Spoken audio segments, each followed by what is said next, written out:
Success tasted like champagne in an empty office. Alexander Sterling stood alone on the 40th floor of the Sterling Capitol building, watching Portland spread beneath him like a kingdom he had conquered, but never truly claimed. The city lights flickered in the December cold, each one a life being lived, a story unfolding. Mình chỉ None muốn nói of them chuyện his. thôi mà.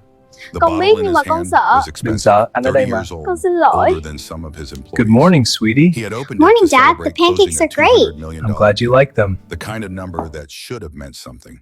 The kind of number that used to mean everything.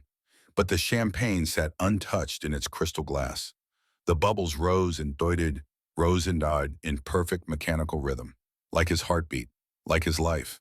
38 years old, self-made billionaire, featured on magazine covers with headlines that called him brilliant, ruthless, visionary.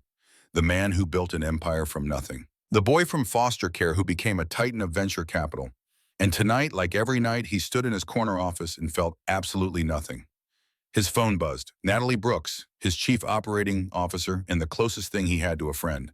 The text glowed in the darkness. Go home, Alex. It's 11:30. Even you need sleep. Home.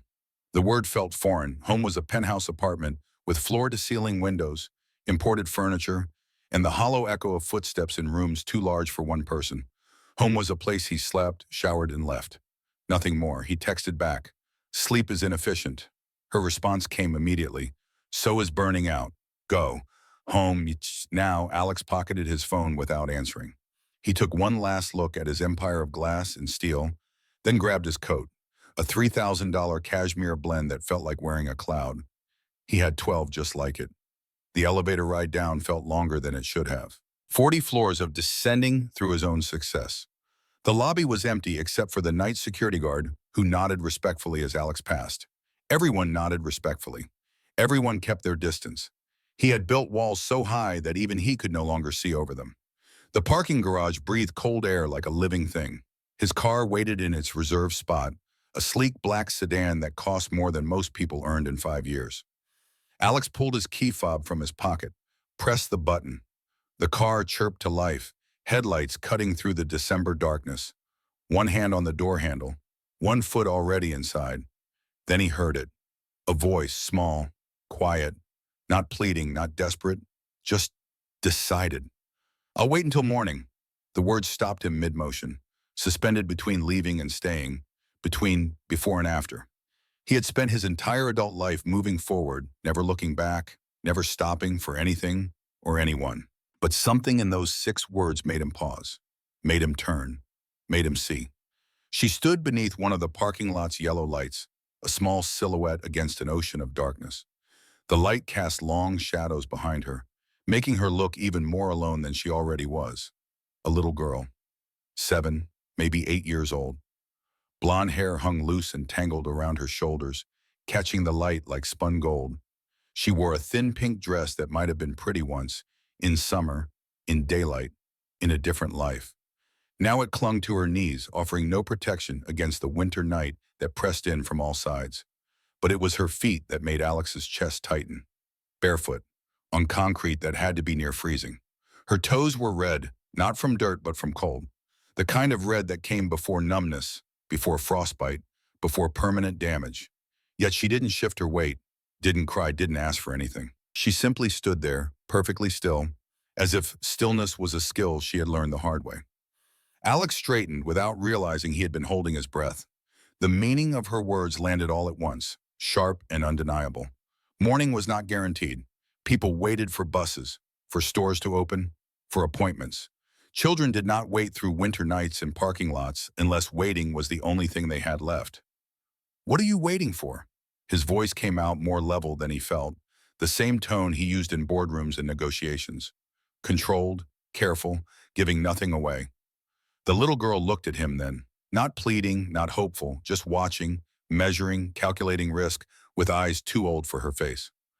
For morning, she said again, as if it was obvious, as if there was no other possible answer. Why morning? It's safer when it's light.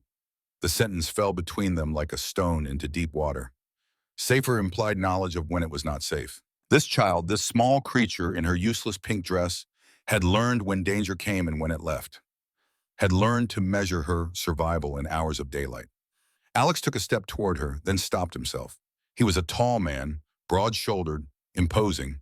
He had spent years cultivating presence, the kind that made people nervous, made them defer, made them give him what he wanted. Right now, that presence was the last thing this child needed. "You'll get sick standing out here," he said, keeping his distance. She shrugged, the movement barely visible.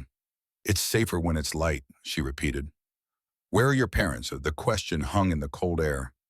The little girl's face did not change, but as something shifted in her eyes, a door closing, a wall going up. "I'm looking for my home," she said carefully, choosing each word. Then after a pause that felt like confession, "Or my dad." Her voice didn't break. That somehow made it worse. "And your mom?" "She's gone. Not passed away, not dead, just gone, as if her mother had been a train that left without her." Alex glanced around the parking garage, half expecting an adult to appear. Someone annoyed, someone apologetic, someone ready to take responsibility.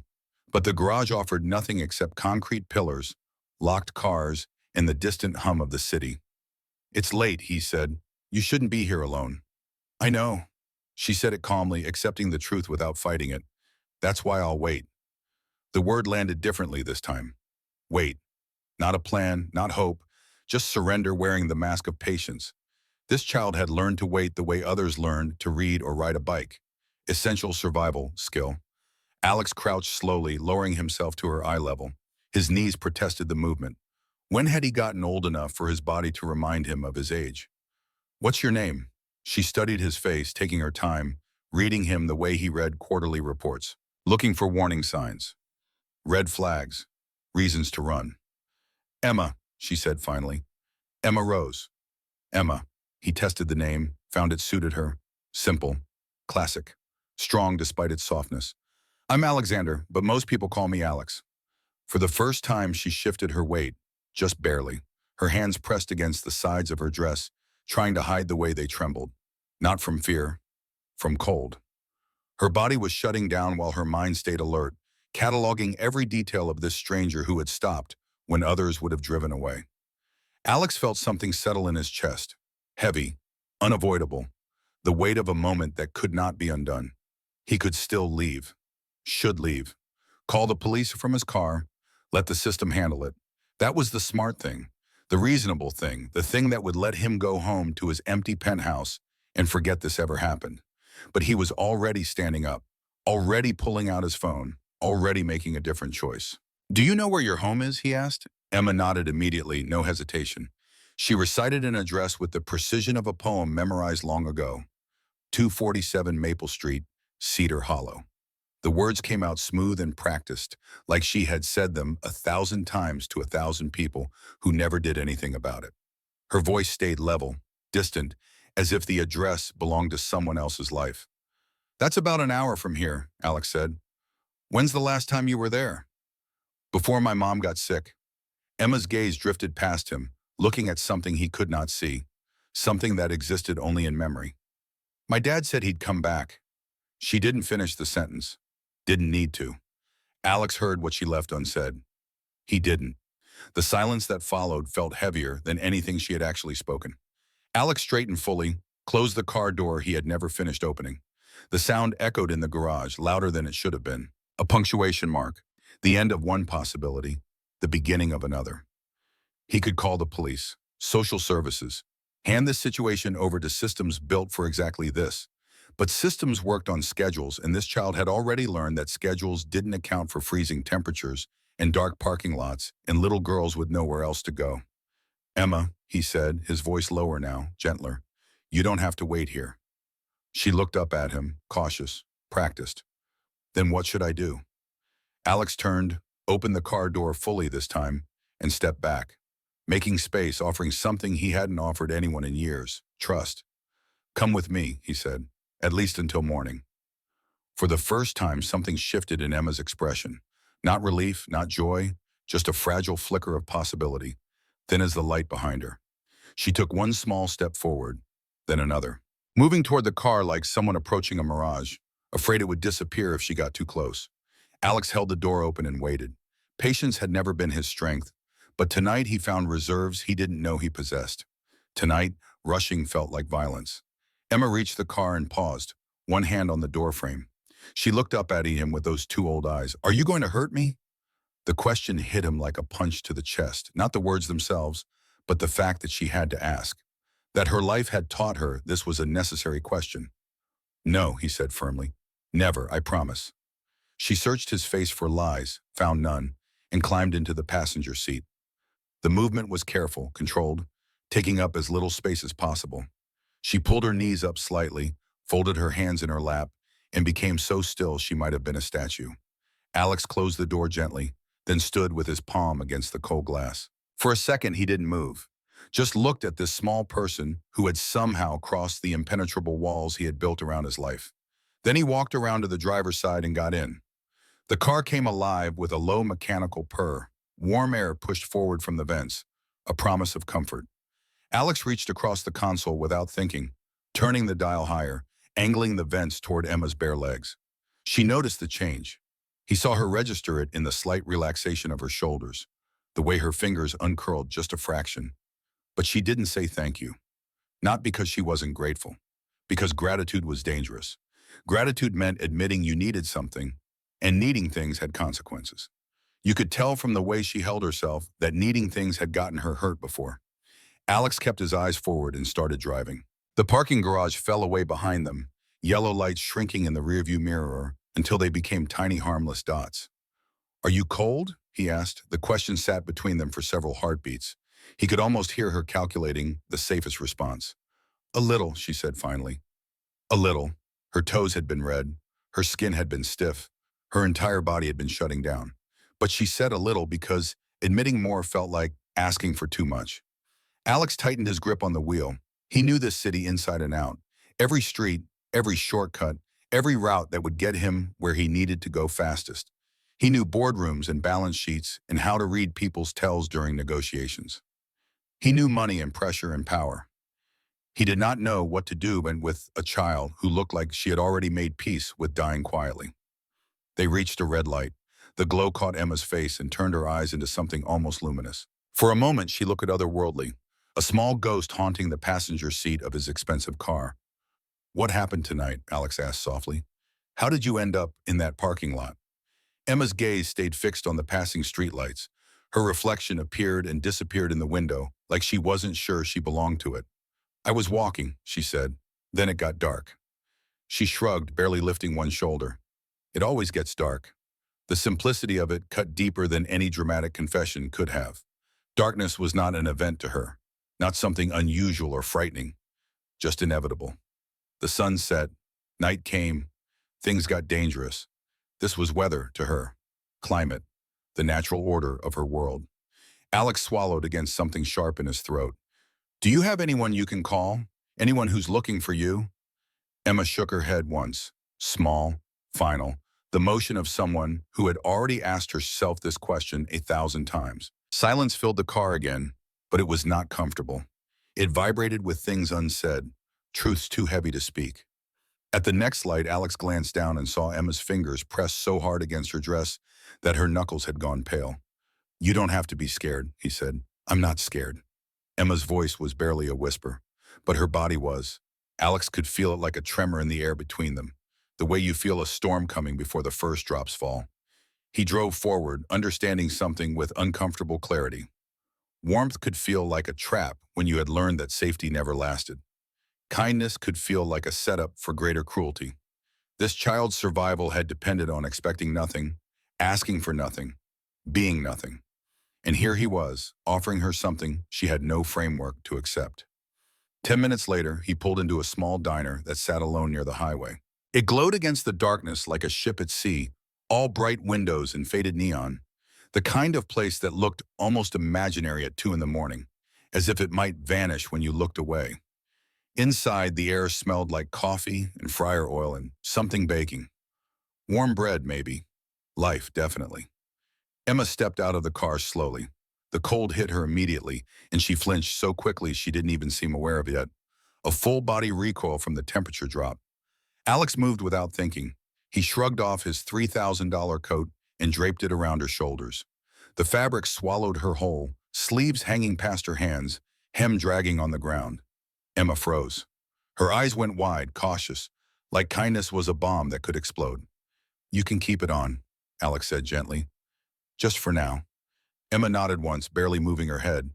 Then she walked beside him, careful and quiet, as if the ground might crack if she stepped too hard. Each footstep measured, each breath controlled. She had learned to move through the world like she was apologizing for existing in it. A waitress glanced up as they entered. She was maybe 50, with silver threading through dark hair and eyes that had seen too much to be shocked by anything. Her expression softened immediately when she saw Emma. "Oh, honey," she said, the words automatic, maternal. Alex chose a booth in the corner, away from the windows. Emma slid onto the inside bench automatically, positioning herself where she would be hardest to see. Smallest target, least noticeable. These were calculations she made without conscious thought, the mathematics of survival. The waitress appeared with two menus and a smile that didn't quite hide her concern. Her name tag read Sarah in faded letters. "What can I get you folks?" Sarah asked. But her eyes were on Emma, taking in the too thin frame, the barefoot legs, the coat that was obviously not hers. "Hot chocolate," Alex said. "Two, and we'll need a few minutes with the menu." Sarah nodded and disappeared. Alex turned his attention to Emma, who was staring at the laminated menu like it was written in a foreign language. "What sounds good?" he asked. Emma's brow furrowed. "I don't know. Are you hungry?" She thought about it, processing the question with the seriousness of someone answering an exam question. "A little." There it was again. A little. The phrase she used to minimize her needs, to make herself smaller, less burdensome. "Let me order for you," Alex said. "Is that okay?" Emma nodded, relief flickering across her face. One less decision, one less chance to choose wrong. When Sarah returned with two steaming mugs of hot chocolate, Alex ordered without looking at the menu. "We'll have the vegetable soup, scrambled eggs, toast, and a glass of milk. Actually make that two of everything." Sarah wrote it down, glanced at Emma again, then back at Alex. Something passed between them, an understanding that needed no words. This was not a typical late-night dinner. This was rescue, still in progress. After Sarah left, Emma wrapped both hands around the hot chocolate mug. The warmth seemed to startle her, as if she had forgotten what warm things felt like. She didn't drink immediately, just held the mug, letting heat seep into her frozen fingers. "Thank you," she said. The words were formal, practiced, adult, like she had been taught to say them, drilled until they became automatic. "You're welcome," Alex replied. They sat in silence, but it was not uncomfortable. It was the silence of two people learning each other's rhythms. Alex sipped his hot chocolate and watched Emma slowly, carefully, bring the mug to her lips. She took the smallest possible sip, testing. When nothing bad happened, she took another, slightly larger. Building trust one swallow at a time. The food arrived faster than expected. Sarah set the plates down with extra care, making sure Emma saw the abundance. Soup in a large bowl, eggs piled high, thick slices of toast with butter already melting into the bread, a tall glass of cold milk. Emma stared at the feast like it might be a trick. Alex picked up his fork. "Go ahead." Emma's hands hovered over the silverware. She picked up the spoon with both hands at first, the way a much younger child would. Then she caught herself, switched to holding it properly with one hand. Everything about her was control, tiny rules built to prevent mistakes. She took one small bite of soup, chewed carefully, set the spoon down, looked at Alex, reading his face for any sign of disapproval. "You can eat," he said quietly. "You don't have to stop."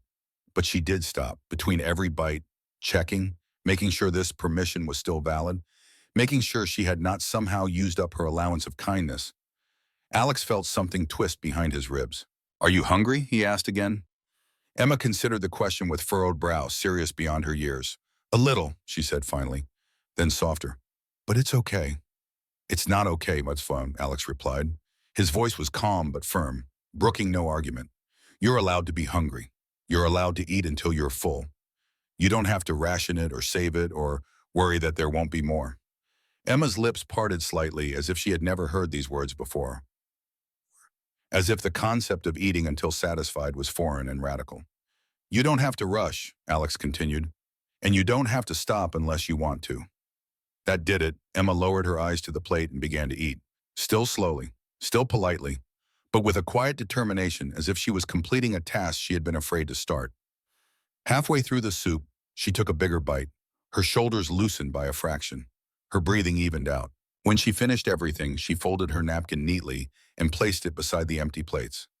"Thank you," she said again, voice formal, practiced, like a script she had memorized. Alex hated that a 7-year-old child could sound like she had been trained to survive strangers. He paid quickly, leaving a tip that would cover Sarah's rent. Outside, the night had grown colder. Emma tightened Alex's coat around her shoulders, pulling it close like it was the only thing keeping her tethered to earth. Back in the car, the heater filled the silence with its soft hum. Portland's lights stretched into long lines as they merged onto the highway. The city faded behind them like credits rolling after a movie. Emma sat with her hands folded again, posture too perfect for a child. She was holding her body still, making herself invisible, as if the world would forget she existed if she just stayed quiet enough. A few miles passed. Then Emma spoke, so quietly Alex almost missed it. "My dad used to drive at night too." Alex did not look at her right away. He kept his eyes on the road, letting the words settle, giving them space.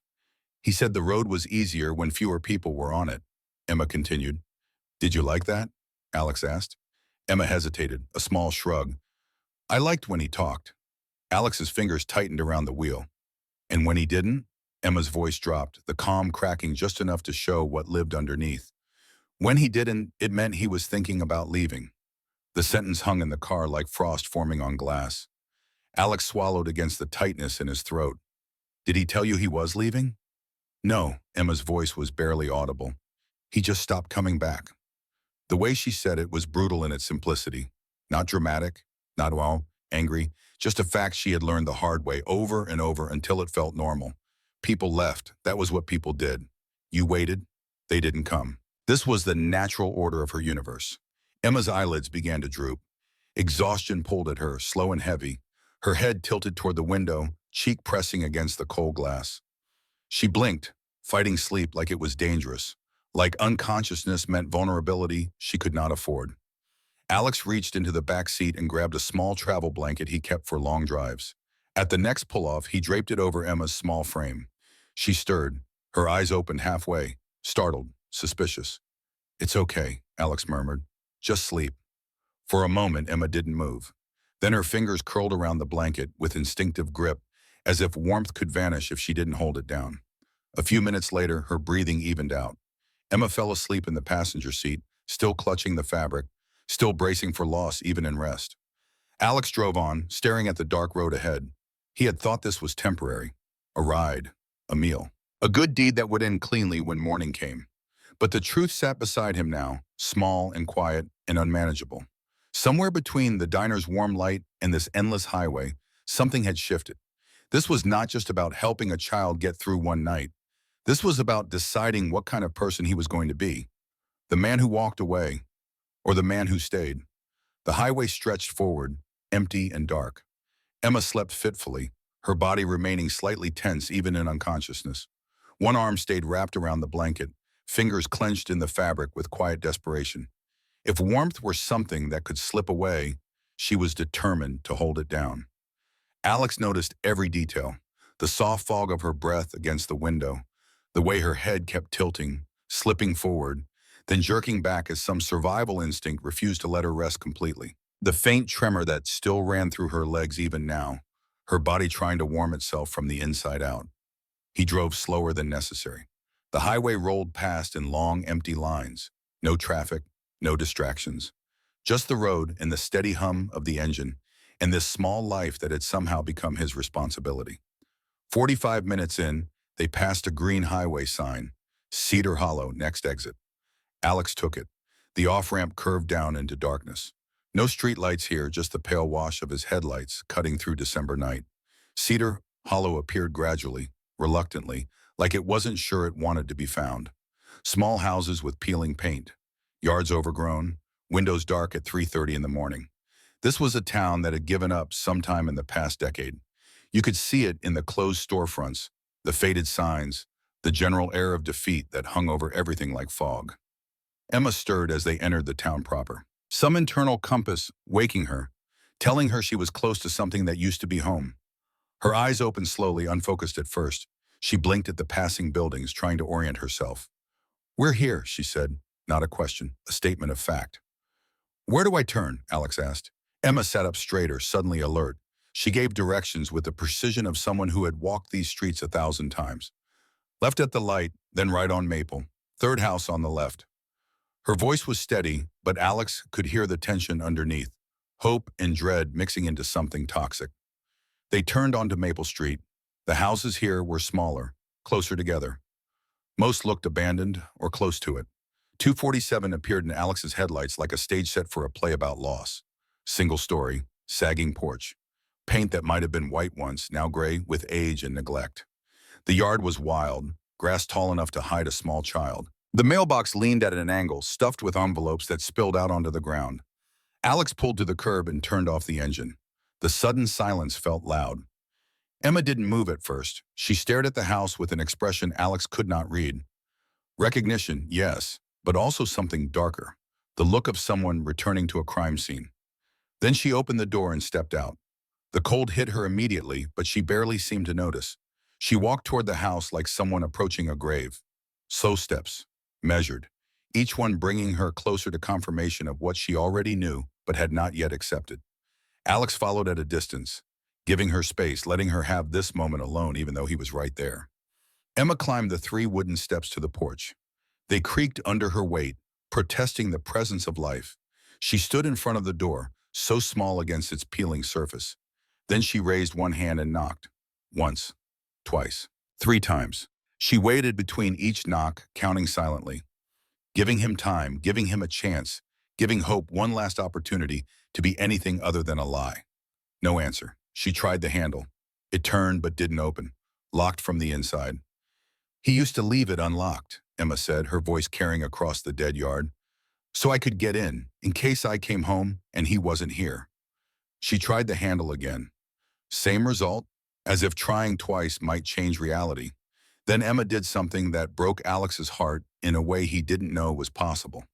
She sat down on the porch step, pulled her knees to her chest, wrapped her arms around them, and simply waited. Like she had done this before. Like waiting was what you did when hope ran out, but you had nowhere else to go. Alex started to approach, but movement from the neighboring house stopped him. A light came on. A door opened. An older woman emerged, wrapping a housecoat around herself against the cold. She was maybe 60, Vietnamese American, with silver hair and eyes that had seen enough of the world to no longer be surprised by its cruelties. She looked at Emma, and her face collapsed into something between pity and anger. "Oh, sweetie," she said, "you came back." Emma looked up. "Mrs. Chen." Mrs. Chen walked to the property line, stopped there like an invisible fence kept her from crossing. She looked at Alex, measuring him, deciding if he was another problem or maybe, possibly, a solution. "Who are you?" she asked. "Alexander Sterling. I found Emma in Portland. She said this was her home." Mrs. Chen's mouth tightened into a thin line. "It was. Once. What happened?" Mrs. Chen glanced at Emma, then back at Alex, making a decision. "Come inside, both of you. I'll make tea and tell you what I know." Her house was small but warm, filled with the comfortable clutter of a life actually being lived. Photos on walls, books on shelves, the smell of jasmine and something baking. She guided them to a kitchen table and put a kettle on the stove.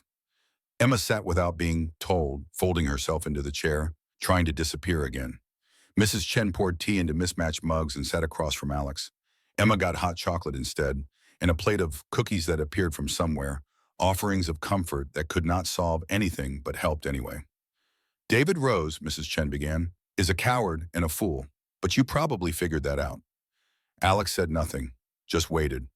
His wife Catherine died 6 months ago. Cancer. Emma was 5 when Catherine got sick. 6 when she passed. David, he didn't handle it well. Mrs. Chen wrapped both hands around her mug. Catherine had the sister, Margaret. She took Emma after Catherine died. David signed some papers, gave up custody to Margaret, said he couldn't do it, couldn't raise a daughter alone. "Where's Margaret now?" Alex asked, though he already suspected the answer. "Heart attack. 2 months ago. Sudden. Emma came back here after that, thinking David would take her in. But David," Mrs. Chen shook her head, "he'd already left, moved somewhere. Portland, I heard. Left this house to rot. Left everything to rot." "When did you last see him?" 3 months ago. He came back to sign more papers at the county office. I saw him there. I tried to talk to him about Emma. He looked right through me, said, "She's not my problem anymore." Those exact words. Alex felt something cold settle in his stomach. Did you call anyone? Social services? Of course I did. Mrs. Chen's voice rose, frustration bleeding through. Multiple times, but Emma, she looked at the little girl who was staring into her hot chocolate like it held answers. She's smart. She'd hide whenever the social workers came, run off into the woods. They couldn't catch her. And without David here, without proof of abandonment, the system moves slow. How long has she been on her own? On and off? 2 months.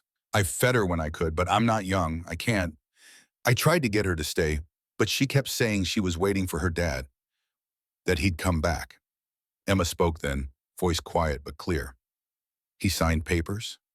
Mrs. Chen's face softened. Yes, honey. He gave up his rights as your father. Legally, officially, he's not coming back. Emma absorbed this information with no visible reaction. Just a small nod, confirmation of what she had known, but hoped was not true.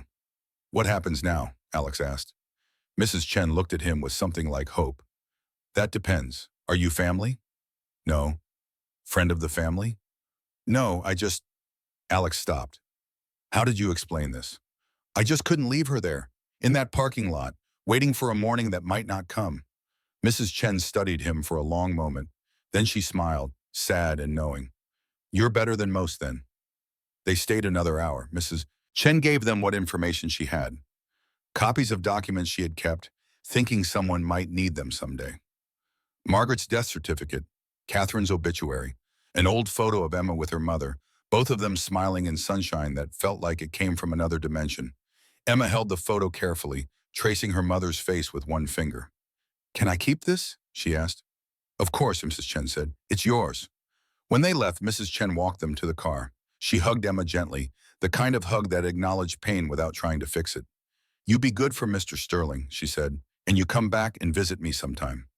Emma nodded, not trusting her voice. To Alex, Mrs. Chen said quietly, Thank you for stopping. Most people don't. I should have stopped sooner, Alex replied, though he wasn't sure what he meant by that. Sooner tonight? Sooner in his life? Sooner than the 38 years it took to learn that money meant nothing if you had no one to share it with? They drove to a small motel on the edge of Cedar Hollow, the kind of place with flickering neon and thin walls and dreams that had long since moved on to better accommodations. But it was clean and warm and available at 4:30 in the morning, which was all that mattered. The room was basic. 2 beds, a bathroom, a window that looked out on nothing. Emma stood in the doorway, not entering, waiting for permission.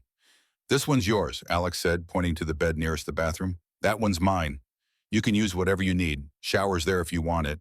There are towels. Emma nodded but didn't move. Alex sat on his own bed, trying to look unthreatening. You can sleep. You're safe here. You won't leave? Emma's voice was barely a whisper. I'll be right here when you wake up, I promise. Emma finally moved. She walked to her bed, sat on the edge, didn't lie down. People promise things, she said. I know, Alex replied. People lie. People leave. People say whatever they think you want to hear. Emma looked at him, waiting for the but that would erase all that truth. But I'm here right now, Alex said, and I'll be here in the morning, and we'll figure out what comes next. Together. Emma considered this. Then with movements so careful they looked choreographed, she lay down on top of the covers, still wearing her pink dress, still wearing Alex's coat. She pulled the edges of the coat around herself like a cocoon. Within minutes, she was asleep. Real sleep this time. Deep and heavy.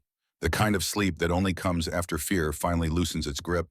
Alex sat on his own bed, fully clothed, watching the sun slowly paint the eastern sky from black to dark blue to pale gray. He had not slept. Could not sleep. Too much had changed in too few hours. This morning he had been Alexander Sterling, billionaire, success story, empty vessel. Tonight he was something else. Someone else. A man with a choice to make. Emma stirred as the first real light crept through the thin curtains. She woke slowly, confused, looking around the unfamiliar room with wide eyes. When she saw Alex still sitting on his bed, exactly where he said he would be, something in her face softened. Morning, and he said. You stayed, she replied. Not a question, an observation, a small miracle. I said I would. Emma sat up, pushed tangled hair out of her face. What happens now? Alex stood, moved to the window, looked out at Cedar Hollow, waking up under weak winter sun. Now we go to the police. We explain the situation. We make sure you're safe and taken care of. Will they take me away from you? The question stopped him. Will they take me away from you? Like he was hers, like she was his. Like in 8 hours, they had become something more than stranger and child. I don't know, Alex said honestly, but I'm going to fight to make sure you end up somewhere good, somewhere safe, where people don't leave. Emma absorbed this. Then she said something that would stay with Alex for the rest of his life. Can you be that place? 4 words, a question that was really a plea. Can you be that place? Can you be home? Can you be the person who stays? Alex turned from the window and looked at this 7-year-old girl who had learned to survive on scraps of hope and morning light. He thought about his empty penthouse, his hollow success, the walls he had built that kept everyone out but also kept him trapped inside. He thought about the boy he had been, standing outside foster homes, waiting for someone to choose him, waiting for someone to see him as more than temporary, as more than a problem to be managed. He thought about second chances and redemption and what it meant to matter. Yes, he said, I can try. Emma's eyes filled with tears, but she didn't cry, just nodded. One small acknowledgement of possibility. They left the motel as the sun finished rising. The sky was pale blue now, washed clean by winter. Morning had come, just like Emma said it would. But for the first time in years, morning felt like more than just another day to survive. It felt like a beginning. The Cedar Hollow police station was small and tired, the kind of building that had been painted beige sometime in the 80s and never reconsidered. Inside, the fluorescent lights hummed their monotonous song, and the air smelled like old coffee and resignation. Emma sat in a plastic chair, feet dangling above the scuffed linoleum floor. Her hands gripped the edges of the seat, knuckles pale. She had not spoken since they walked through the door. Just watched everything with those two old eyes, cataloging exits, measuring distances, preparing for whatever came next. Alex stood beside her, close enough that she could feel his presence, but far enough to give her space. He had learned already that Emma needed room to breathe, room to choose proximity rather than have it forced upon her. Officer Marcus Rivera appeared from a back office. Mid-40s, tired eyes that had seen enough to be kind, but not enough to be callous. He carried 2 foam cups of coffee and what looked like hot chocolate in a third cup. Mr. Sterling, he said, extending a hand, and you must be Emma. Emma nodded but said nothing. She accepted the hot chocolate with both hands, holding it like a shield. They moved to Marcus's office, a small room with a desk buried under paperwork, a computer that belonged in a museum, and photos of 3 kids tacked to a corkboard.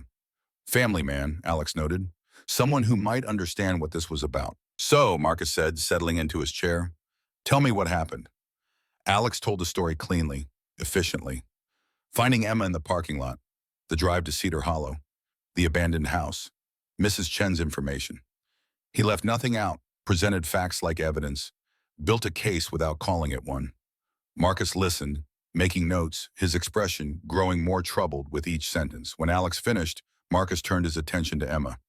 Can you tell me about your dad? He asked gently. When's the last time you saw him? Emma's voice came out small but steady. 4 months ago. He said he had to go away for a while. He said he'd come back. And he didn't. No. Marcus pulled up something on his computer, squinted at the screen, typed with 2 fingers. After a moment, he leaned back in his chair with the expression of someone who had just confirmed his worst suspicions. David Rose, Marcus said, filed a voluntary relinquishment of parental rights 3 months ago. Signed, notarized, official. Now the words landed in the room like stones. Emma went very still. Not the stillness of calm, but the stillness of shock. The body's attempt to become so small that pain cannot find it. Signed. The word came out barely audible. Marcus nodded, his face gentle. Yes, sweetheart. He gave up his legal rights as your father. Emma stared at her hot chocolate. The steam rose and disappeared, a cycle of appearing and vanishing that felt suddenly meaningful. Did he say why? She asked. Marcus glanced at the screen again. The paperwork says, unable to care for minor child. That's all. Emma translated this in her head, and Alex could see the exact moment the meaning crystallized. Unable to care for meant unwilling to try. Meant she was too much trouble. Meant he chose to walk away. So what happens now? Alex asked, breaking the silence before it could solidify into something permanent. Marcus looked between them, making calculations, weighing protocols against compassion. Standard procedure would be emergency foster placement while we locate family members, or process permanent arrangements. I want to apply for emergency custody, Alex said. The words came out before he had fully processed them. But once said, they felt inevitable, like he had been moving toward this decision since the moment he heard Emma's voice in the parking lot. Marcus raised an eyebrow. Mr. Sterling, you've known this child for what, 12 hours? 13, Alex corrected. And in those 13 hours, I haven't left. How long did her father stay? The question hung between them. Marcus had no answer for it, or rather, the answer was so obvious it needed no speaking. Look, Marcus said, I appreciate what you're trying to do, but there are procedures, background checks, home evaluations, psychological assessments. None of that happens overnight. How long? Minimum 72 hours for emergency placement, then weeks, maybe months for permanent guardianship. Alex leaned forward. And in the meantime, she goes to a stranger's house, gets moved around until the paperwork clears, learns one more time that people who say they'll help are really just passing her along. Marcus studied Alex's face, reading something there. You really want to do this? Yes. Why? It was a fair question. Alex considered lying, saying something about civic duty or helping those in need, but Emma was sitting right there, and she would know a lie when she heard it. Because I was her, Alex said quietly.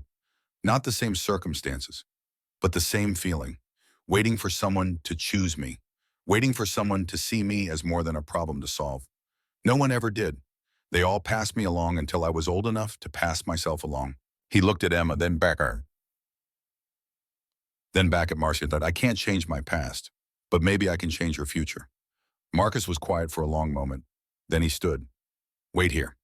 He was gone for 15 minutes. When he returned, he had another officer with him. A woman, 50s, with silver hair pulled back in a bun and the no-nonsense air of someone who had worked in social services long enough to have opinions. This is Patricia Reeves, Marcus said. She handles child welfare cases for the county. Patricia extended her hand to Alex, shook it with the grip of someone testing for weakness. Then she turned to Emma with a softer expression. Hi, Emma. I'm Patricia. I want to make sure you're safe and taken care of. Can we talk for a few minutes? Just you and me? Emma glanced at Alex. He nodded. It's okay. I'll be right outside. The conversation lasted 20 minutes. Alex paced the hallway, wearing a path in the already worn linoleum. Through the window in the door, he could see Emma talking, Patricia listening, taking notes, nodding. At one point, Emma pointed toward the door, toward where Alex stood. Patricia followed her gaze. When they emerged, Patricia's expression was unreadable. Mr. Sterling, can we talk privately? They moved to a small conference room. Patricia closed the door, crossed her arms, looked at him with the eyes of someone who had been lied to by experts. Emma says you saved her. Those were her words, you saved her. I just stopped. Most people don't, that's the problem. Patricia consulted her notes. She also says she feels safe with you, that you haven't hurt her or scared her, that you fed her and gave her your coat and let her sleep in your car. All true. She wants to stay with you. Alex's heart did something complicated in his chest. And what do you think? Patricia was quiet for a moment. I think you're either genuine or the best con artist I've ever met. And I've met a lot. I'm genuine. We'll see. Here's what happens now. Emergency 72-hour custody. During that time, we do a background check. I visit your home, assess whether it's appropriate for a child. You meet with a psychologist who evaluates your fitness as a guardian. Emma also meets with a child psychologist. And after 72 hours, if everything checks out, we extend to temporary custody while you apply for permanent guardianship. If anything looks wrong, Emma goes into the foster system and you don't see her again. Understood. Patricia's expression softened slightly. For what it's worth, I hope you're real. Emma needs someone who's real. They signed papers, forms that turned a child's life into bureaucracy, reduced trust to legal terms, made promises that could be broken with a stamp. Alex signed each one, committing to things he had never imagined wanting. Home visits, therapy sessions, being responsible for another human being. When they walked out of the police station, Emma reached up and took his hand. The gesture was so small, so tentative, that Alex barely felt the physical contact, but the weight of it nearly brought him to his knees. 72 hours, Emma said. That's 3 days. 3 days, Alex confirmed. 3 mornings. At least 3. Hopefully a lot more than that. The drive back to Portland took forever and no time at all. Emma fell asleep again in the passenger seat, exhausted by the weight of her own life. Alex drove with one hand on the wheel, the other resting near her, ready to catch her if she fell. They arrived at his building just after noon. The doorman did an excellent job of not reacting to the sight of Alexander Sterling carrying a sleeping child through the lobby. Security waved them through without questions. No one had ever questioned anything Alex did. Money bought that kind of silence. The penthouse felt different with Emma in it. Too big, too empty. Too much glass and steel and not enough warmth. He set her down on the guest room bed, covered her with a blanket, and stood in the doorway watching her breathe. What had he done? His phone buzzed. Natalie. He stepped into the hallway to answer. "Where are you?" she demanded. "You missed the board meeting. Richard is losing his mind. The Singapore deal is collapsing." "Let it collapse." Silence on the other end, then carefully, "Alex, what's going on?" "I found a child in a parking lot. She'd been abandoned. I couldn't leave her." "So you called the police, right? Social services?" "I did, and then I applied for emergency custody." The silence this time was longer. "You did what?" "Her name is Emma. She's 7. Her father signed away his rights. She has no one." "Alex, you can't just take in a random child. You don't know anything about kids. You work 80 hours a week. You live in a penthouse with glass walls and sharp corners and nothing remotely child-friendly." "I know," Alex said. "But she asked if I could be a place that doesn't leave, and I said yes." Natalie was quiet for so long he thought she had hung up. Then, "Okay, what do you need?" "I don't know. Everything? Clothes, toys, whatever 7-year-old girls need." "I'll handle it, but Alex, are you sure about this?" He thought about Emma sleeping in the next room, still clutching his coat like it was the only solid thing in her universe. "No," he said, "but I'm doing it anyway." Natalie arrived 2 hours later with bags. So many bags. Clothes in multiple sizes because she wasn't sure what would fit. Shoes, a stuffed rabbit, books, plates with cartoon characters, soap that smelled like strawberries. Everything bright and colorful and completely foreign to Alex's monochrome life. Emma woke to find this abundance spread across the living room. She stood in the doorway, staring, not moving closer. "These are for you," Natalie said, kneeling down to Emma's level. "I'm Natalie. I work with Alex. We thought you might need some things." Emma looked at the pile, then at Alex, then back at the pile. "All of this." "All of it," Alex confirmed. "But I can't pay for it." "You don't have to. It's a gift." Emma frowned, processing this. People don't give gifts without wanting something back. The sentence stopped both adults cold. What kind of life teaches a 7-year-old that kindness has a price? Alex knelt beside Natalie. "Emma, listen to me. These things are yours, no strings attached, no payment required, no debt to repay. They're just yours." Emma didn't look convinced, but she nodded. Baby steps. Trust measured in millimeters. Over the next 2 days, they built a routine. Morning breakfast together, Alex learning to make things other than coffee. Afternoons of reading and quiet games while Alex worked from home, Emma always within sight. Evenings of simple dinners and earlier bedtimes than Alex had seen in years. Patricia came to inspect the apartment. She walked through every room, made notes, asked questions. Emma showed her the guest room that was becoming her room, the stuffed rabbit Natalie had bought that Emma had named Rosie, the book she was reading. "This is temporary," Emma told Patricia. "Right? I'm just staying until you find me a real place." Patricia glanced at Alex, then back at Emma. "Emma, honey, this could be your real place, if you want it to be, and if Mr. Sterling wants it to be." "I want it to be," Alex said immediately. Emma looked at him with something between hope and terror. "What if you change your mind?" "I won't." "People change their minds." "I know they do, but I won't." It was a promise he couldn't guarantee. Life was uncertain, circumstances changed, nothing was forever. But he said it anyway, invested everything he had in those 3 words. "I won't leave." Patricia's evaluation came back positive. The background check revealed nothing concerning. The psychologist declared Alex stable and motivated, if somewhat out of his depth. Emma's evaluation showed trauma, but resilience, fear, but courage, damage, but hope. On day 4, Patricia called. "Congratulations, Mr. Sterling. We're extending custody to 30 days with option to renew while you apply for permanent guardianship." 30 days. A month to prove he could do this. A month for Emma to decide if she wanted him to trauma. That evening, Emma asked if she could keep sleeping on the sofa in his room instead of the guest bed. She had been doing it every night, dragging her blanket out there after dark, curling up where she could hear him breathing. Of course, Alex said, for as long as you need. What if I always need it? Then you always have it.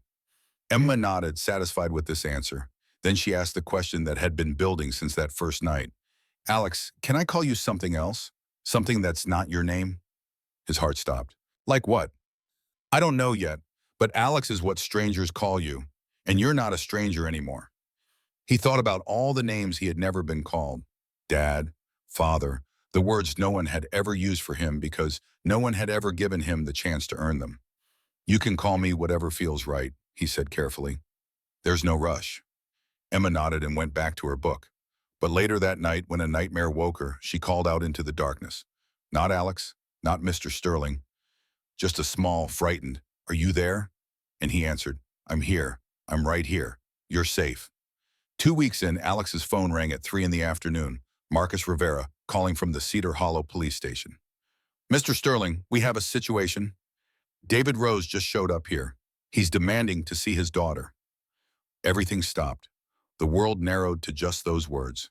David Rose, demanding his daughter. He gave up his rights, Alex said. He's claiming he wants to contest the relinquishment. Says he was under duress, not in his right mind. He has a lawyer now. Of course he does. Look, I can't stop him from filing paperwork, but I wanted you to know this might get complicated. After he hung up, Alex sat very still. Across the room, Emma was drawing at the coffee table, lost in creating something with crayons and paper. Peaceful, safe, beginning to heal. And now this. He waited until after dinner to tell her. They were on the balcony, watching the city lights come on like stars appearing in reverse. Emma liked it out here, the height making her feel far away from everything that had hurt her. Emma, Alex began carefully, I got a call today from Officer Rivera.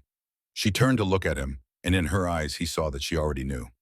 Children who have learned to survive become experts at reading adult faces. My dad, she said, not a question. He showed up in Cedar Hollow. He's saying he wants you back. Emma's expression didn't change. No surprise, no hope, just the weary acceptance of someone who had expected this all along. Why now, she asked. I don't know, but Emma, I need you to understand something. Just because he's asking doesn't mean he gets what he wants. He signed papers. He gave up his rights. A judge would have to give them back. Will they? Not if I can help it. Emma looked out at the city. He doesn't want me. He wants something else. The certainty in her voice was heartbreaking. She was 7 years old and already understood that she could be a means to an end rather than an end in herself. It doesn't matter what he wants, Alex said firmly. What matters is what you want, where you want to be. Here, Emma said immediately. I want to be here, with you. Something in Alex's chest cracked open. Then that's what we'll fight for. 3 days later, the knock came. They were in the living room. Emma coloring, Alex reviewing documents his lawyer had sent, building a case, preparing for war. The knock was loud, aggressive, the kind of knock that demanded attention rather than requesting it. Alex went to the door, checked the peephole, and there he was. David Rose looked worse than his picture suggested. Mid-30s but worn down, unshaven, clothes that had seen too many days without washing, desperate eyes, cornered animal eyes. Alex opened the door but didn't invite him in. Mr. Rose? Where is she? David demanded. Where's my daughter? Behind him, Alex heard Emma go very still, that particular stillness that meant terror trying not to show itself. Emma is safe, Alex said evenly. She's my daughter. I have a right to see her. You signed away your rights, voluntarily, 3 months ago. David's face twisted. I was grieving. I wasn't thinking straight. I made a mistake. A mistake. Alex let the word hang there, heavy with all its implications. You abandoned your child for 4 months. That's not a mistake. That's a choice. You can't keep her from me. I'll call the police. I'll call social services. I'll get a lawyer. You already have a lawyer, Alex noted. Otherwise, you wouldn't be here with legal threats. So let's cut to the truth. What do you really want? David's expression flickered. A tell, a crack in the performance. I want my daughter back. Why? Why now? Because she's mine. She was yours, Alex corrected coldly. You gave her away. Now answer the question. Why do you suddenly want her back? David's shoulders sagged. The fight was always going to be brief. This was a man used to caving, used to giving up, used to taking the easy way out. Look what he said, voice dropping. I'm in trouble. Bad trouble. I owe money. A lot of money. And my girlfriend, she said if I have custody, I can claim benefits. And maybe there's a lawsuit here. You taking my kid without permission. There it was. The truth laid bare. Not love, not regret, just desperate mathematics. A daughter reduced to a line item in a failing budget. Behind Alex, Emma appeared in the doorway, small, quiet, but present. David saw her and his face changed. Tried for a smile that came out wrong. Emma, baby, Daddy's here. I came back, just like I said. Emma looked at him with no expression at all. You signed papers. You said I wasn't your problem anymore. Mrs. Chen told me. David flinched. I was wrong. I'm sorry, but I'm here now. You're here for money, Emma said. Her voice was flat, factual. Not for me. That's not true. Yes, it is. Emma stepped closer, and Alex saw something in her he hadn't seen before. Strength. Certainty. The part of her that had survived was standing up now. You left me. You chose to leave me. And I waited. I waited so long for you to come back. Her voice cracked slightly, but held. But you didn't come back because you missed me. You came back because you need something, and I'm not a something, I'm a person. The words fell like hammers. David had no response. What could he say? The truth was standing right in front of him, 7 years old and braver than he would ever be. Emma, please. No, Emma shook her head. I don't want to wait anymore. I don't want to hope you'll be better. I want to stay with Alex. He stayed. You didn't. Alex put his hand on Emma's shoulder. She leaned into the touch, drawing strength from it. Mr. Rose, Alex said quietly, you need to leave. Now. David's face hardened. This isn't over. You'll hear from my lawyer. I'll take you to court. I'll get her back. Then we'll see you in court. But the answer will be the same. Mom, Emma stays with me. David left, slamming doors on his way out. The anger of a weak man with no moves left to play. After he was gone, Emma stood very still in the living room. Not crying, not speaking, just standing. Alex knelt down in front of her. Are you okay? Emma shook her head. No, but I will be. Yes, you will. What if the judge says I have to go back? It was the question Alex had been dreading. Because he couldn't promise, couldn't guarantee. The system didn't always make sense, didn't always choose right. Then I'll fight, he said. I'll fight until there's nothing left to fight with, and even then, I'll keep fighting. Promise? Promise. Emma threw her arms around his neck, holding on like he was the only solid thing in a tilting world. Alex held her back, feeling the weight of this small life that had somehow become his entire reason for being.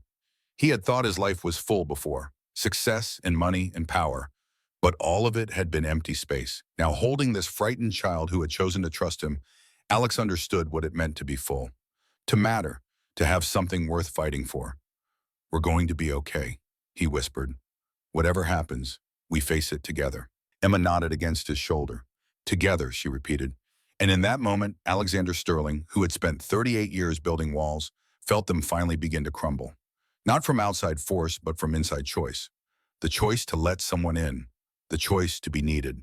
The choice to be more than successful. The choice to be enough. The lawyer's office smelled like old books and expensive furniture polish. Victoria Chase sat behind a mahogany desk that probably cost more than some cars, her silver hair pulled back in a style that suggested both competence and compassion. She had the kind of face that had seen every possible human tragedy and still managed to believe in happy endings. Mr. Sterling, she said, reviewing the paper spread before her, I'm going to be honest with you. This case is complicated. Alex sat across from her, Emma beside him in a chair too large for her small frame. The girl's feet dangled above the carpet, swinging slightly, a nervous tell she couldn't quite control. How complicated? Alex asked. Victoria looked at Emma, then back at Alex, making a decision about what to say in front of the child.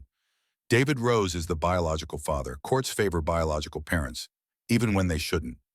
He abandoned her. He signed in relinquishment papers, but his lawyer is claiming duress, saying he was grieving, not thinking clearly that he should have the right to change his mind. Can he do that? Legally, it's possible. Unlikely, but possible. The fact that he waited 3 months and only came back when he needed money works against him. But biology is powerful. Courts don't like taking children from biological parents unless there's clear evidence of harm. Emma's swinging feet stopped. Will I have to go back to him? Victoria leaned forward, her voice gentle. I'm going to do everything I can to prevent that. But Emma, I need to ask you some questions, and I need you to be completely honest with me. Can you do that? Emma nodded, small and serious. Do you want to live with your father? No. Why not? Emma's hands twisted in her lap. Because he doesn't want me. He wants what I can give him. That's different. Victoria wrote something down. And Mr. Sterling? Do you want to live with him? Yes. Why? Emma looked at Alex, then back at Victoria. Because he stayed, when he didn't have to, when it would have been easier to leave. He stayed anyway. Victoria's pen paused on the paper. She looked at Alex with something that might have been respect. That's a good answer. They spent 2 hours preparing. Victoria explained what would happen in court, how the judge would ask questions, how David's lawyer would try to paint Alex as an outsider trying to steal a man's child, how they would need evidence, testimony, proof that Emma was better off where she was. We have 3 weeks until the hearing, Victoria said. Use that time. Document everything. Emma's health, her schooling, her adjustment. Get letters from teachers, doctors, anyone who has seen her thrive under your care. Build a narrative that's impossible to argue against. Alex nodded, making mental lists, already strategizing. This was what he was good at. Building cases, presenting evidence, winning arguments. But this wasn't a business deal. This was a child's life. And winning wasn't measured in dollars, but in morning light and the sound of small feet padding across hardwood floors. They left the office as afternoon faded into evening. Emma was quiet in the car, processing everything she had heard. Alex, she said finally. Yeah? What happens if we lose? He wanted to lie, to promise that everything would be fine. But Emma had been lied to enough. She deserved truth, even when truth was uncertain. If we lose, you go back to your father. At least temporarily until we can appeal. And then I wouldn't see you anymore? The question hit him in the chest. I don't know. Probably not. Emma was quiet for a long time. Then we have to win. We will. You don't know that. No, Alex admitted, but I'm going to fight like I do. The next 3 weeks moved like water, fast and slow at the same time.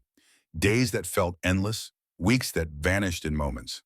Alex threw himself into building their case with the same intensity he had once brought to corporate acquisitions. But this time, the stakes weren't financial. They were everything. Emma started school, Riverside Elementary, 2nd grade. Dr. Montgomery, the principal, personally oversaw her placement.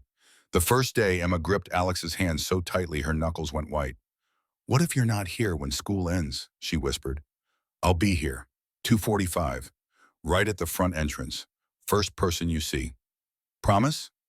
Promise. At 2:45, Alex stood at the school entrance. He had canceled 3 meetings to be there. Let phone calls go to voicemail. Ignored emails that normally would have demanded immediate attention. None of it mattered more than this. When Emma walked out, backpack nearly as big as she was, her eyes scanned the crowd of parents. Found him.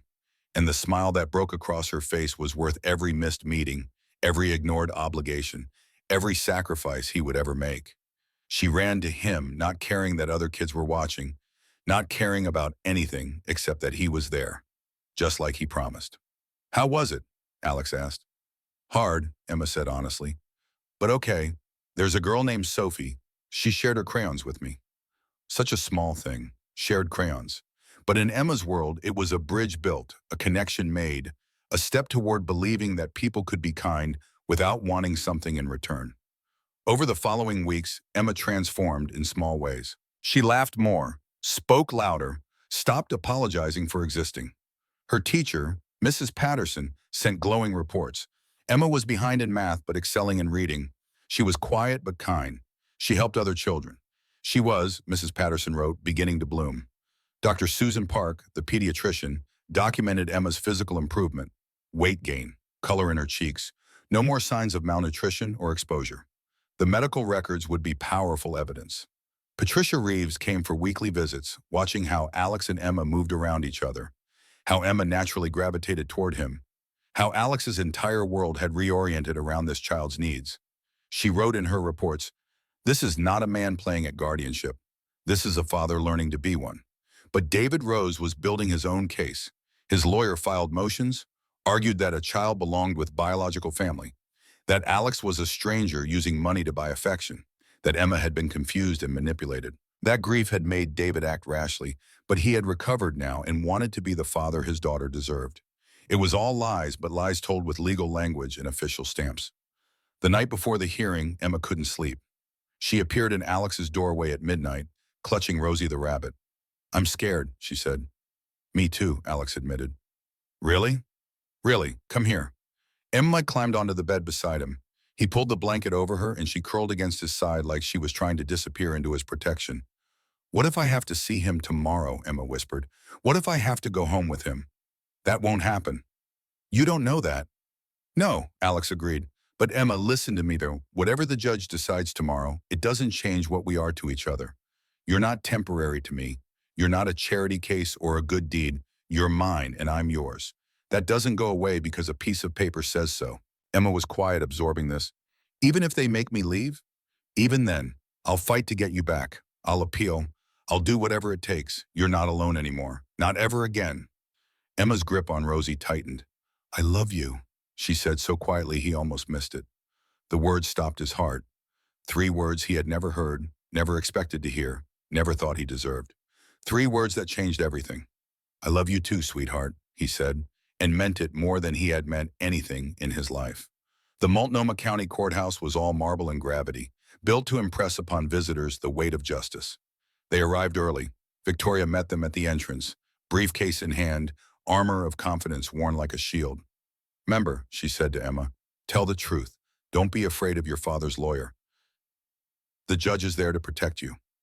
Emma nodded, pale but determined. Inside, the courtroom was smaller than Alex expected. Wood paneling, an American flag, benches that looked like church pews. Judge Catherine Morrison presided from her elevated bench, a woman in her 50s with sharp eyes and an expression that gave nothing away. David Rose sat at the plaintiff's table with his lawyer, Thomas Bradley. Bradley was everything Alex expected. Expensive suit, practiced smile. The kind of man who could make wrong sound right if you paid him enough.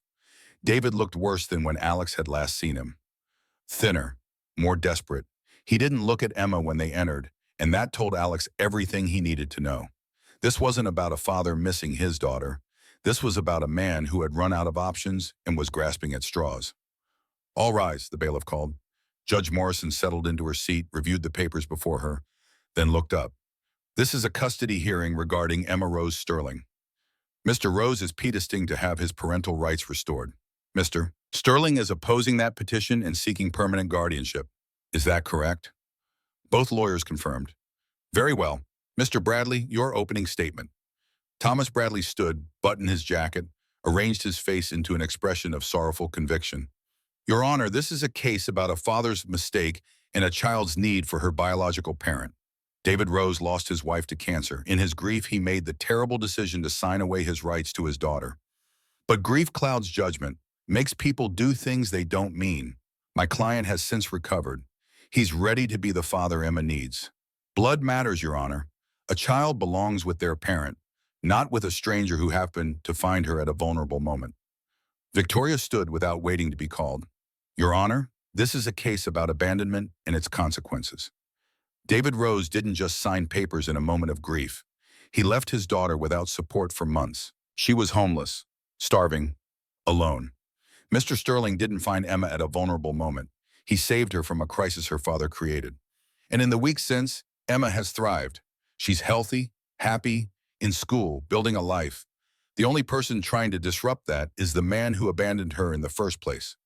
Judge Morrison held up a hand. "I'll hear the evidence. Mr. Bradley, call your first witness." David Rose took the stand. He looked small there, diminished by the witness box and his own choices.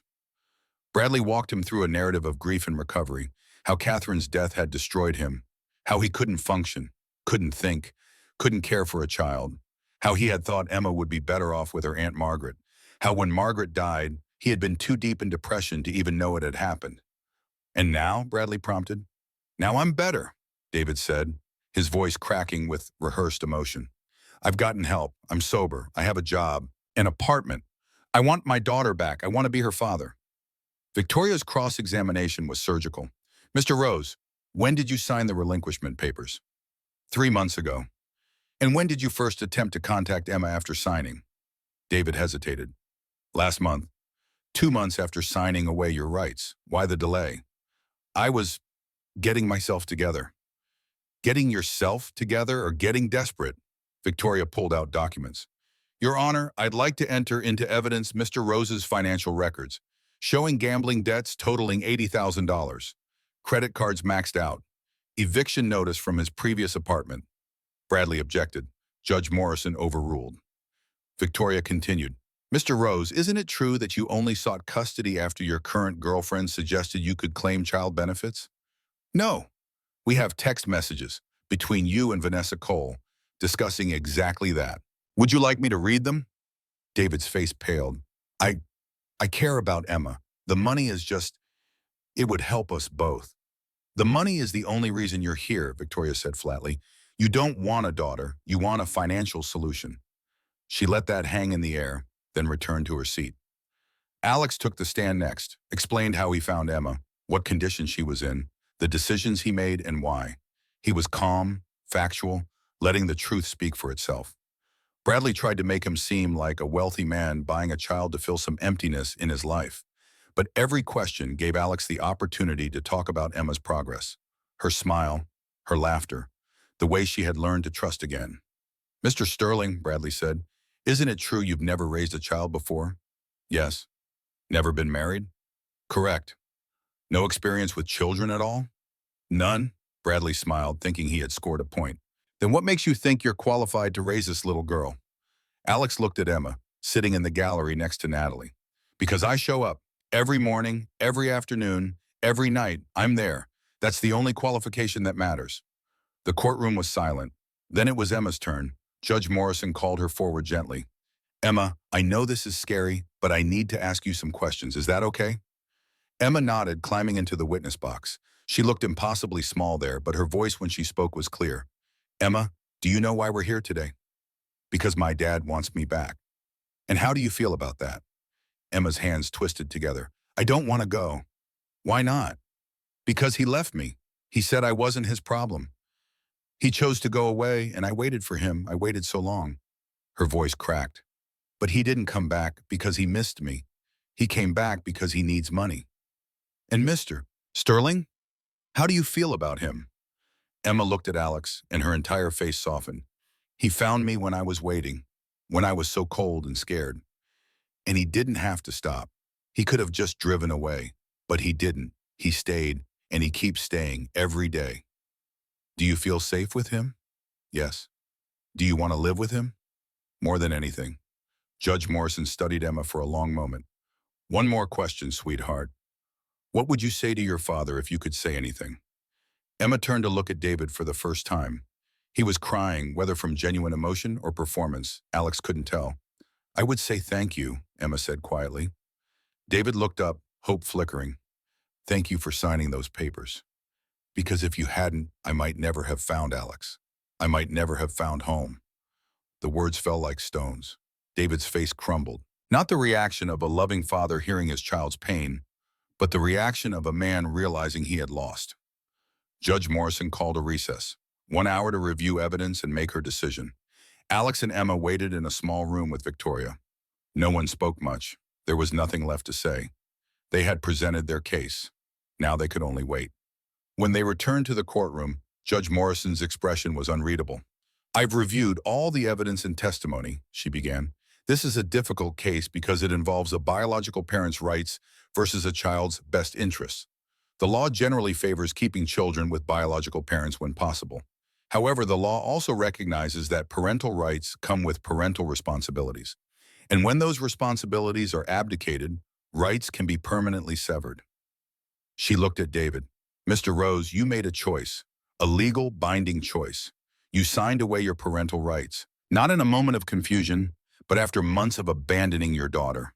The fact that you now regret that choice because of financial difficulties does not constitute grounds for reversal. Your daughter was homeless, starving, in danger, and you did nothing. She turned to Alex. Mr. Sterling, you are not this child's biological parent. You have no legal obligation to her, and yet you have provided stability, safety, and love. Emma has thrived in your care. She is healthy, happy, and for the first time in her young life, secure. Judge Morrison picked up her gavel. Therefore, I am denying Mr. Rose's petition to restore parental rights. Those rights remain terminated. Furthermore, I am granting Mr. Sterling permanent guardianship of Emma Rose Sterling with the option to pursue adoption. The gavel fell. Emma made a small sound, not quite a cry, not quite a laugh, relief in auditory form. Alex pulled her close as she buried her face in his jacket. David stood abruptly.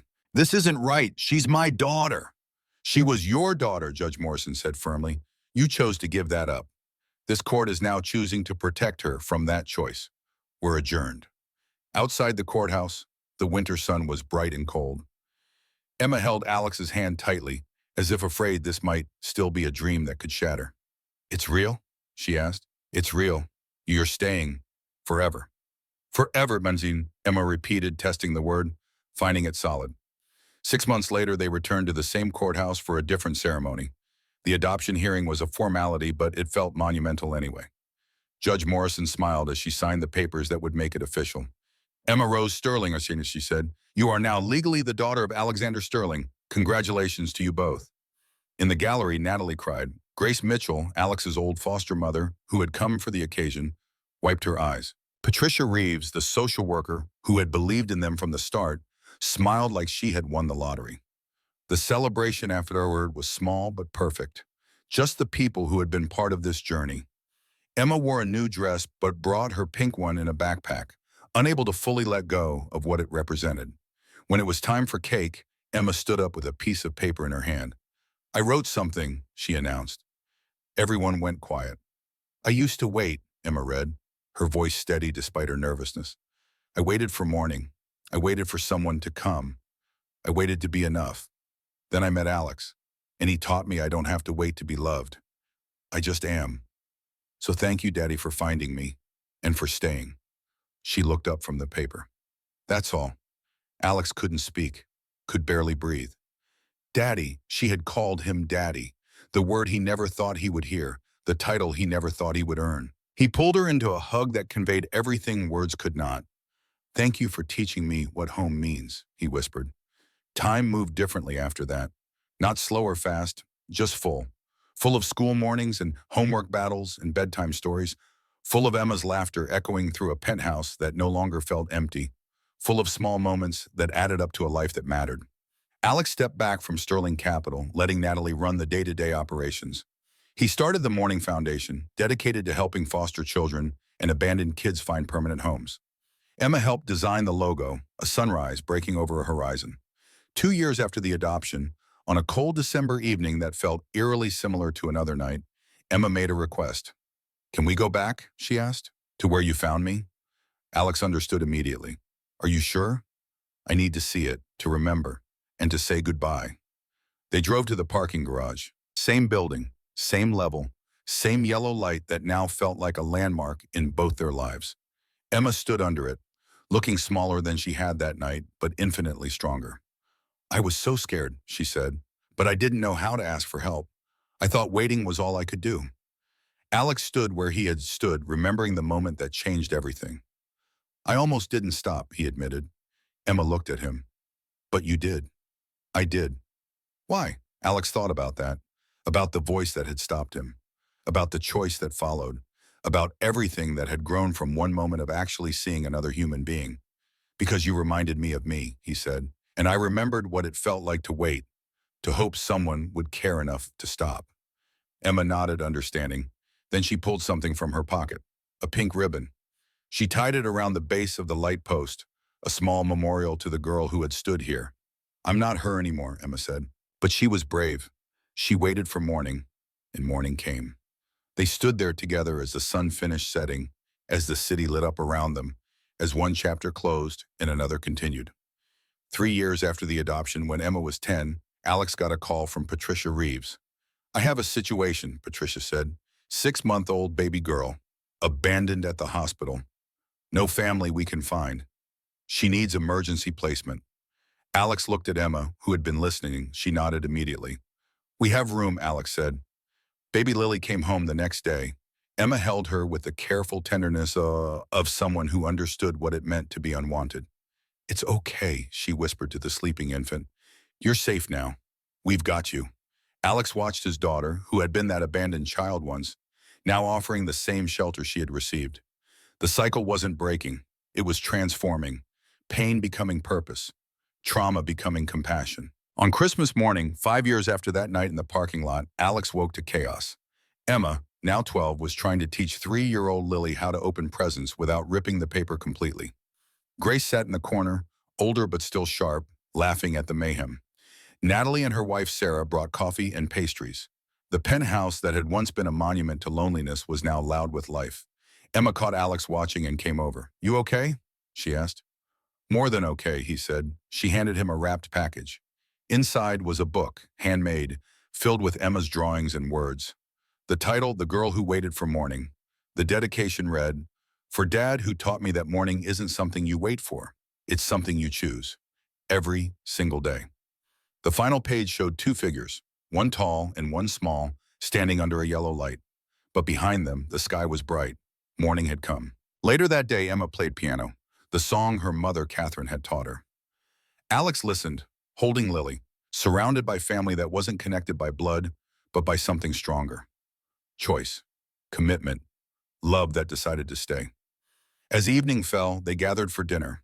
The table was chaotic, food everywhere, conversation overlapping, Lily throwing things she shouldn't throw. Perfect disaster.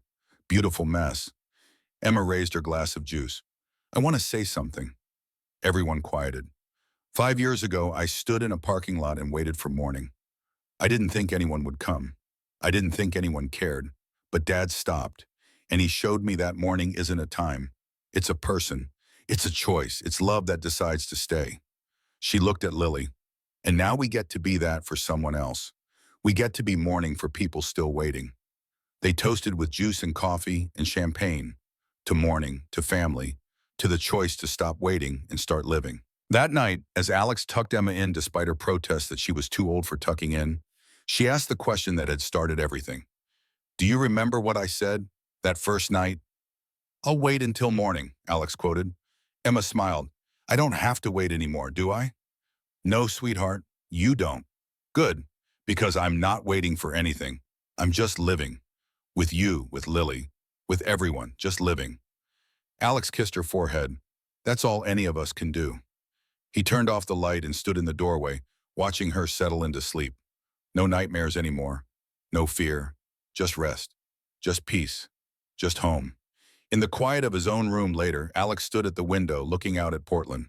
The city lights sparkled like possibilities. Somewhere out there, maybe, another child was waiting. Another lost soul hoping morning would come. He couldn't save them all, but he had saved one, and she had saved him right back. The morning came, as it always did. Not loud or dramatic, just steady, reliable, light returning to push back darkness. Emma woke naturally, peacefully. Lily's babbling echoed from her room, the apartment filled with the sounds of life being lived. Emma walked to the kitchen where Alex was attempting pancakes with decreasing amounts of smoke each attempt. "Morning, Dad," she said. "Morning, sweetheart." 2 words, simple, ordinary, everything. She poured juice, spilled a little, laughed instead of freezing in fear. Alex handed her a towel. "Happens to everyone." Lily toddled in, arms up, demanding to be held. Emma scooped her up. "Morning, Lilybug." The phone rang. Patricia Reeves, another child needing placement. Emma looked at Alex. Alex looked at Emma. They both looked at the life they had built, the home they had made, the morning that had finally fully arrived. "We have room," Emma said. Alex smiled. "We always have room." Because that's what morning meant now. Not an ending to darkness, but an invitation. Not a destination, but a choice, the choice to open your door, to see someone waiting, to stop, to stay, to be the morning someone else needed, the way someone had once been mourning for you. Emma Rose Sterling, the girl who had waited through that cold December night, didn't wait anymore. She lived. She loved. She thrived. And every morning when she woke up, safe and warm and home, she remembered the yellow light and the man who stopped and the moment everything changed. Morning had come, not just once, but every single day after the end.